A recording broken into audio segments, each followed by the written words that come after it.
Chapter number 3 के part 3 में अपन धातुओं का परिष्कर्षण और जिसकी एक विधि है विद्युत अपघटनी परिष्कर्षण विधि और इसके अलावा संक्षारण के बारे में पढ़ेंगे। इस पार्ट 3 के बाद में चैप्टर फिनिश हो जाएगा। इसके पहले पार्ट 1 और पार्ट 2 हमने डाल रखा है, तो आप उसे भी जरूर से देख लेना। तो यहाँ पर पार्ट 3 की शुरुआत करते हैं धातुओं का परिष्कर्षण से। धातुओं का परिष्करण क्या होता है, देखो विभिन्न अपचयन प्रक्रमों में, किसमें अपचयन प्रक्रमों से जो अपन ने अभी इससे पहले जो अपचयन प्रक्रम अपनाए थे, उन अपचयन प्रक्रमों में जो धातुएं प्राप्त होती है वो पूर्ण रूप से शुद्ध नहीं होती है। यानी जो अपन अलग अलग अपचयन के प्रक्रम लगाते हैं उसमें जो धातुएं प्राप्त होती है वो पूर्ण रूप से शुद्ध नहीं होती है। तो धातुओं से अपद्रव्य हटाना, अपद्रव्य का मतलब होता है अशुद्धियाँ। अशुद्धियों को हटाने के लिए सबसे अधिक जो प्रचलित विधि है, सबसे अधिक प्रचलित विधि जो है उसका नाम है विद्युत अपघटनी परिष्करण विधि। क्या नाम है उसका? विद्युत अपघटनी परिष्करण विधि। ये विद्युत अपघटनी परिष्करण विधि जो है बहुत इम्पोर्टेंट भी है। इस विद्युत अपघटनी परिष्करण विधि के द्वारा धातुएं जो अपचयन प्रक्रमों में शुद्ध नहीं हो पाई उनको अपन इस विधि के द्वारा शुद्ध कर सकते हैं। तो विद्युत अपघटनी परिष्करण विधि में क्या होता है इसके बारे में अपन पढ़ते हैं। कॉपर, जिंक, टिन, चांदी, सोना जैसी अनेक धातुओं को विद्युत अपघटनी द्वारा परिष्कृत किया जाता है। जैसे कि बहुत सारी जो धातुएं, जिसमें से कॉपर है, जिंक है, टिन है, चांदी है, सोना है, ये जो धातुएं इनको अपन विद्युत अपघटन द्वारा, किसके द्वारा? विद्युत अपघटन। विद्युत अपघटन का मतलब होता है इनमें इलेक्ट्रिसिटी फ्लो करवा के और इनका अपघटन करवाना। तो उनसे अपन परिष्कृत कर सकते हैं, यानी परिष्कृत करने का मतलब है बिल्कुल शुद्ध कर सकते हैं। इस प्रक्रम में अशुद्ध धातु को तो एनोड के रूप में लेंगे, ध्यान देना ये इंपॉर्टेंट लाइन है। अशुद्ध धातु को तो किसके रूप में लेंगे? एनोड के रूप में लेंगे। और शुद्ध धातु को कैथोड के रूप में लेंगे। शुद्ध धातु को किसके रूप में लेंगे? कैथोड के रूप में। तो यानी दोबारा समझना, अशुद्ध धातु को तो अपन क्या लेंगे? एनोड लेंगे, और जो शुद्ध धातु होगी उसे क्या लेंगे? कैथोड लेंगे। इस तरीके से इस प्रक्रम में, क्योंकि अपघटन अपन करेंगे तो अपघटन करेंगे तो अपन क्या करेंगे? 2 रोड लेंगे। 2 रोड में से एक रोड तो होगी एनोड की और एक रोड होगी कैथोड की। तो जो एनोड की जो रोड होगी वहाँ पर तो आपको लगाना है कौन सी? अशुद्ध धातु को, और जो यहाँ पर जो कैथोड होगा, कैथोड पर कौन सी धातु लगानी है? शुद्ध। कौन सी लगानी है? शुद्ध। ठीक है, उपयोग में लिया जाता है। इसके बाद में धातु के लवण के विलयन को, जो आप धातुओं का आप क्या कर रहे हो? अपघटनी परिष्करण कर रहे हो, तो धातु के लवण के विलयन को, धातु के लवण का विलयन, जैसे मान लो धातु का लवण का विलयन, आपके पास कॉपर धातु है तो कॉपर धातु का लवण का विलयन क्या बनेगा? Copper sulphate. क्या बनेगा? Copper sulphate. जिंक का है तो जिंक का क्या बनेगा? जिंक सल्फेट ये बनने वाला है। तो धातु के लवण का विलयन, धातु के लवण का विलयन की विद्युत अपघट्य के रूप में उपयोग लाया जाएगा। यानी अपन जब ये पात्र जब लेंगे तो इसके अंदर जो अपन ये अपघट्य भरेंगे, जिसे अपन इलेक्ट्रोलाइसिस बोलते हैं, इसको जो ये होगा ये धातु का जो लवण का विलयन जो होगा ये विद्युत अपघट्य के रूप में काम आएगा। किसके रूप में काम आएगा? विद्युत अपघट्य के रूप में काम आएगा। तो इसमें उपयोग में लिया जाता है। अम्लीकृत कॉपर सल्फेट का विलयन एक तरीके से क्या हो जाएगा? विद्युत अपघट्य हो गया। अभी मैंने आपको बताया कि कॉपर सल्फेट का ले रहे हैं तो क्या हो जाएगा? कॉपर सल्फेट का धातु लवण विलयन बन जाएगा। तो विद्युत अपघट्य के रूप में अपन क्या लेंगे? धातु के लवण के विलयन को लेंगे, और धातु के लवण के विलयन को लेंगे। और यहाँ पर एक और दे रखा है, अम्लीकृत कॉपर सल्फेट का विलयन एक तरीके से विद्युत अपघट्य है। अशुद्ध जो होगा, अशुद्ध तांबा जो होगा वो किसके रूप में काम आएगा? एनोड के रूप में काम आएगा। जबकि शुद्ध तांबे की पट्टी जो होगी वो किसका काम करेगी? कैथोड का काम करेगी। तो अभी मैंने आपको बताया था कि जब अपन परिष्करण विधि काम में लेते हैं तो हम क्या करते हैं, इसमें तो धातु के लवण का विलयन भरते हैं, और यहाँ पर 2 रोड लगाते हैं। एक होती एनोड की और एक होती कैथोड की। तो एनोड पर अपन ने यहाँ पर क्या लिया? अशुद्ध तांबा लिया। एनोड पर तो क्या लिया? अशुद्ध तांबा। और कैथोड पर क्या लिया? शुद्ध तांबे की पट्टी। ठीक है। और यहाँ पे लवण का विलयन ले लिया कॉपर सल्फेट का। किसका ले लिया? कॉपर सल्फेट का लवण का विलयन ले लिया। ठीक है, जब इसमें विद्युत धारा प्रवाहित करवाने पर क्या करेंगे अपन? इसका संपर्क बैटरी से कर देंगे। किससे कर देंगे?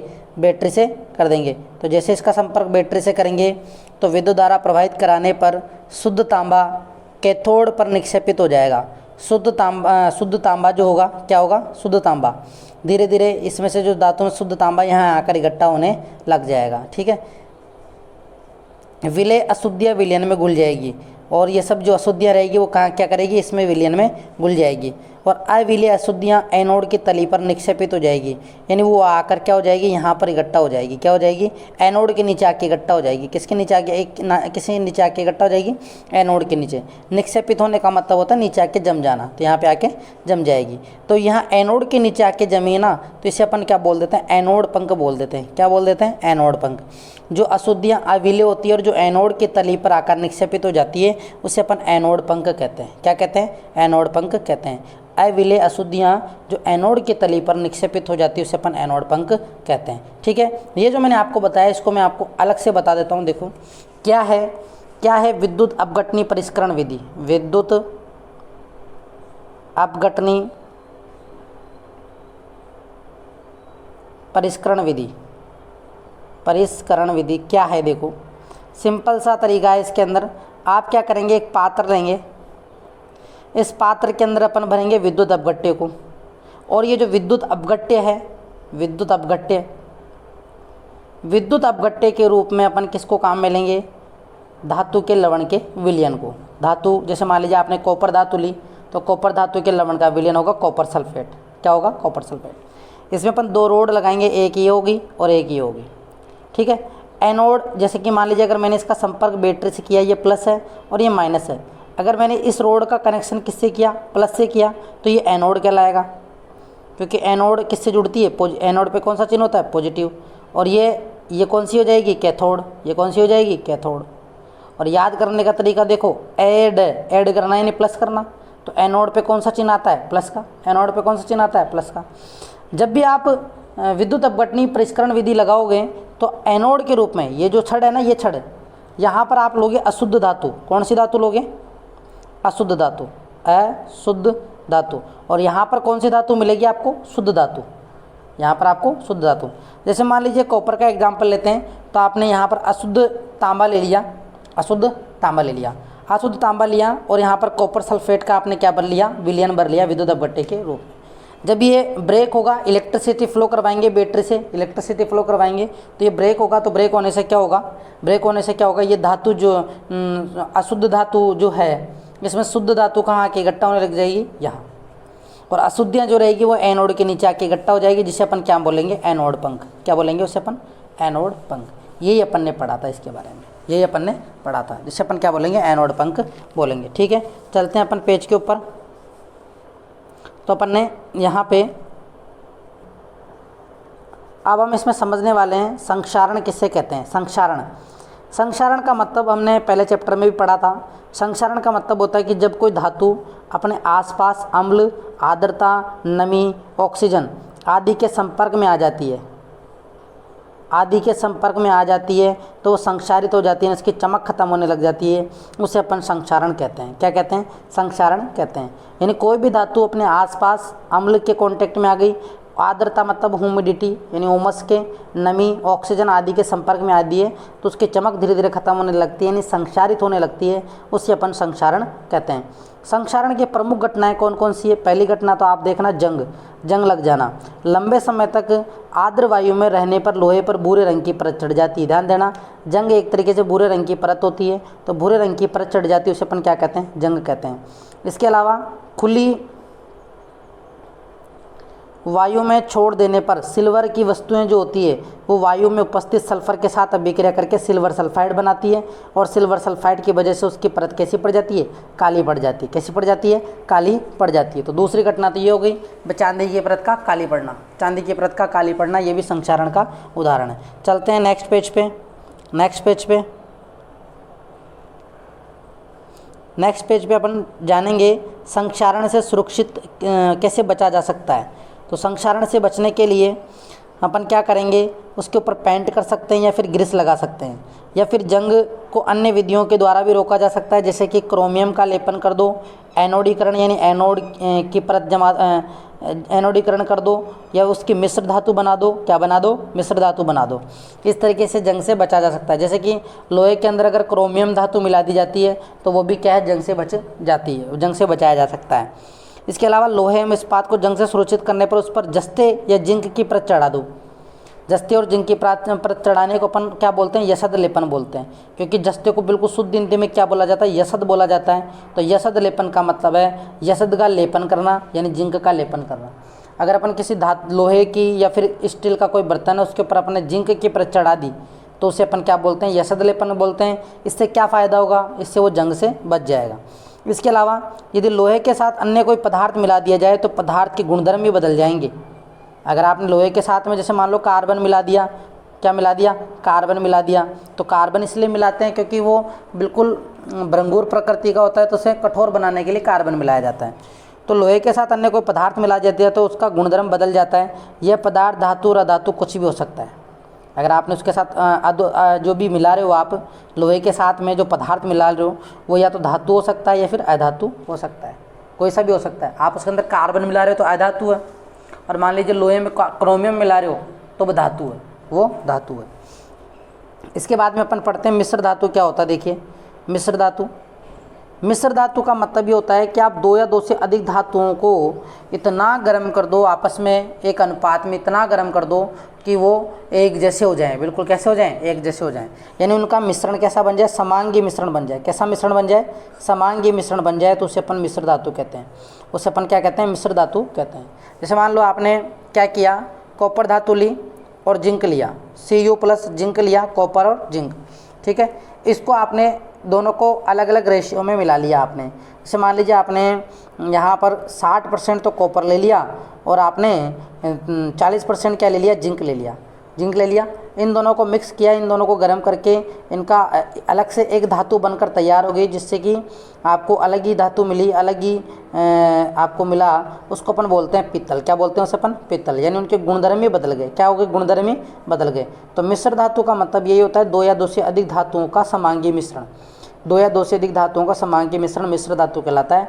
और मिश्र धातु में जैसे पीतल है, कांसा है, सोल्डर धातु है। पीतल कैसे बनाया जाता है, कॉपर और जिंक को मिक्स करके बनाया जाता है। इसका उपयोग आप बर्तन बनाने में कर सकते हो, मूर्तियाँ बनाने में कर सकते हो। कांसा जो होता है ना, इसे अपन कांसे को अपन क्या बोलते हैं, ब्रोंज भी बोलते हैं। क्या बोलते हैं, ब्रोंज। कांस्य पदक जो आता है, ब्रोंज मेडल बोलते हैं उसे, कांस्य पदक। तो वो पता है किसका बना होता है, वो भी कॉपर और टिन धातु का मिलकर बना होता है। कॉपर और टिन धातु होती है, उसके अंदर Cu और Sn होती है। ये भी बर्तन और मूर्तियाँ बनाने में होता है। इसके अलावा मेडल देने के काम आता है। सोल्डर धातु जो टाका धातु होती है ना, वेल्डिंग करने के काम आती है।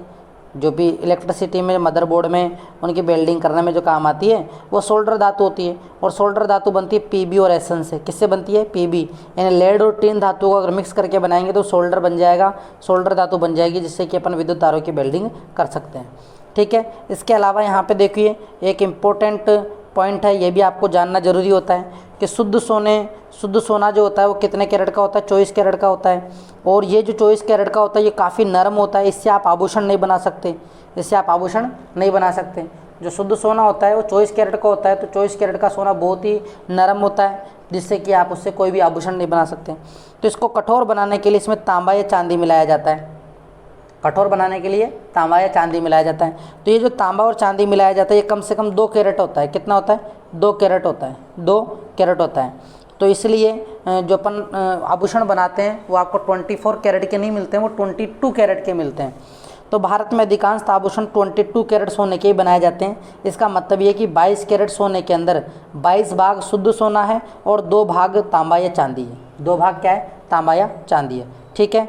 इस तरीके से हमारा ये चैप्टर फिनिश होता है। इसके बाद में अपन नेक्स्ट चैप्टर स्टार्ट करेंगे। तो आपको ये वीडियो कैसा लगा कमेंट बॉक्स में ज़रूर बताना। और अगर आपने पार्ट 1 और पार्ट 2 नहीं देखा है तो एक बार जाके उसे ज़रूर देख लेना। और इसकी PDF पाने के लिए आप मुझे इस नंबर पे मैसेज कर सकते हो।